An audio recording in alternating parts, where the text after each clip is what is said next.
इस मंच से कोई भविष्य वक्ता तो नहीं हूं, लेकिन अपने अनुभव के आधार पर कह रहा हूं कि आने वाले समय में चाहे बच्चे आईएएस की परीक्षा दें, चाहे पीएससी की परीक्षा दें, चाहे समाज के किसी भी क्षेत्रों में कंपटीशन की परीक्षा दें, आने वाले समय में 50% जो प्रश्न होंगे वो सनातन संस्कृति के वेद, पुराण, ऋचाओं और ग्रंथों और तमाम उपनिषदों वगैरह से होंगे। अगर बच्चे ये सब चीजों को आज के दौर में अभी से तैयार नहीं करेंगे तो जब जीविकोपार्जन के लिए किसी प्रतियोगी परीक्षा में बैठेंगे तो कहेंगे कि हमें तो पता ही नहीं था कि बदलते हुए समाज में ये सनातन से जुड़े हुए इतने प्रश्न आ रहे हैं। ये आपका एक जो है शाश्वत विज्ञान है जिसको सही रूप में बताया ही नहीं गया, जिसे प्रस्तुति नहीं किया गया। नवरात्रि में आज मैं बता रहा हूं कि नवरात्रि में माता जी का जो 9 रूप है वो हमारे जीवन से, आपके जीवन से जुड़ा हुआ वो एक क्रम है। उस क्रम को ध्यानपूर्वक बिना आवाज किए सुनिए और सीखिए कि कैसे हमारे जीवन क्रम से जुड़ा हुआ है। पहली हमारी माता है शैलपुत्री। शैलपुत्री मां, पुत्री के आगे पिता का नाम जुड़ा हुआ है शैल, हिमालय राज। अर्थात सबसे पहले पुत्री को अपने पिता से पहचान मिलती है। मैं जीवन के रूप में बता रहा हूं, इस मां के 9 रूपों को मैं जीवन के रूप में बता रहा हूं कि देखो ये पूरा जो है एक स्त्री समाज का रूप कैसे जो है मां ने प्रस्तुत किया था। इस स्त्री समाज के रूप को प्रस्तुत करने के लिए कि जिस तरह से जब जन्म होता है पुत्री का तो पिता का नाम जुड़ जाता है, उसी तरह से पहली माता है शैलपुत्री, उनके आगे शैल उनके पिता का नाम जुड़ा। फिर वो जब बच्ची बड़ी होती है, जब आप लोगों की तरफ विद्यालय में आती है तो दूसरा स्वरूप ब्रह्मचारिणी, दूसरा स्वरूप ब्रह्मचारिणी है, यानी ब्रह्मचर्य का पालन करते हुए। वेदों में कहा गया है कि जो गुरुकुल में बच्चे पढ़ते थे उनको ब्रह्मचारी बोला जाता था।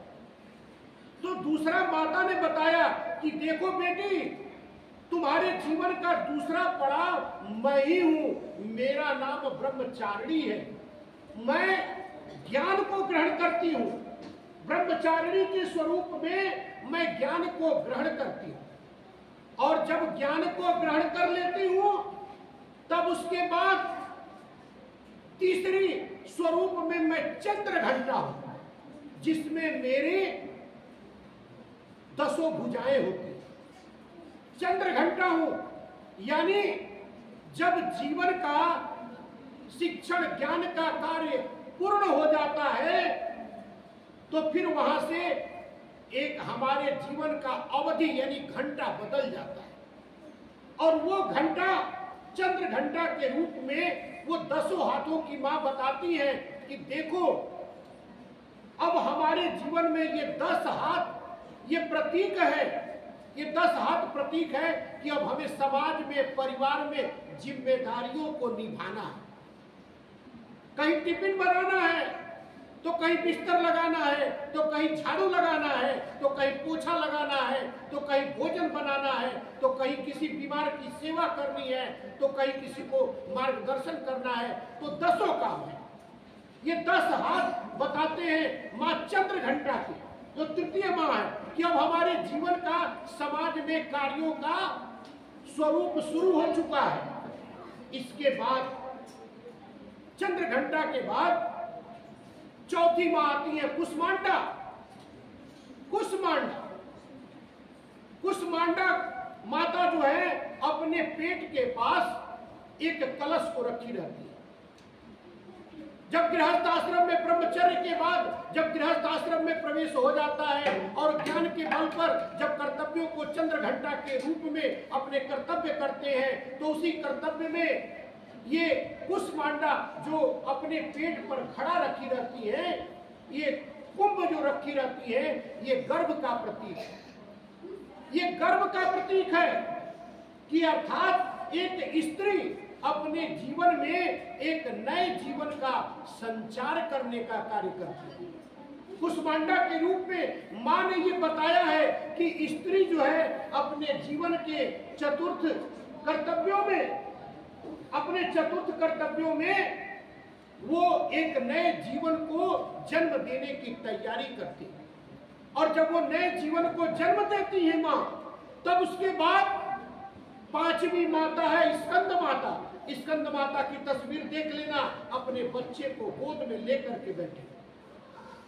स्कंद माता गोद में लेकर के बच्चे को बैठी है, अर्थात वो जो कुष्मांडा के रूप में, जो वो एक घड़े के रूप में जो गर्व का प्रतीक है, वो प्रतीक अब यहाँ पर स्कंद माता एक बच्चे के रूप में लेती है। ये दिखाती है कि यहाँ से जो है उस बच्चे का क्या होता है, जन्म होता है, अब उसका पालन पोषण करना हो। तब आती है छठी माता कात्यायनी। कात्यायनी माता, जिनको हम लोग छठी मैया भी कहते हैं, सूर्य भगवान के साथ इनकी पूजा होती है। अर्थात छठी मैया ऊर्जा प्रदान करने वाली। अर्थात एक महिला अपने जीवन में जब कर्तव्य के छठवें पायदान पर आती है, तब वो अपने ऊर्जा से अपने बच्चे को पालन पोषण करती है, अपने परिवार का पालन पोषण करती है, उन्हें अग्रणी करती है, उन्हें आगे बढ़ाती है। और ये ऊर्जावान कात्यायनी मां। और जब ये बच्चे बड़े होने लगते हैं, तब उसके बाद इनके जीवन में संगति, कुसंगति, विसंगति, तमाम चीजें अब समाज के साथ जुड़ने लगती है। तो माँ वैसे में काल रात्रि का रूप लेकर के, सातवां माँ जो काल रात्रि है, वो काल रात्रि का रूप लेकर के अपने पुत्र का, अपने पुत्री का, अपने परिवार का, अपने समाज का रक्षा करती है कुसंगति से, विसंगति से। और जो राक्षस होते हैं, जो समाज के बुरे लोग होते हैं, उन्हें काल रात्रि के रूप में उन सब से बचाती है। और जब इस तरह बचा लेती है बच्चों, बच्चे बड़े हो जाते हैं, जिम्मेदारी लेने लायक हो जाते हैं, तब आठवां महागौरी अर्थात धन धान्य से संपन्न और पूर्ण होकर के और बड़ी एकाग्र होकर शांत भाव से अब बैठ जाती है।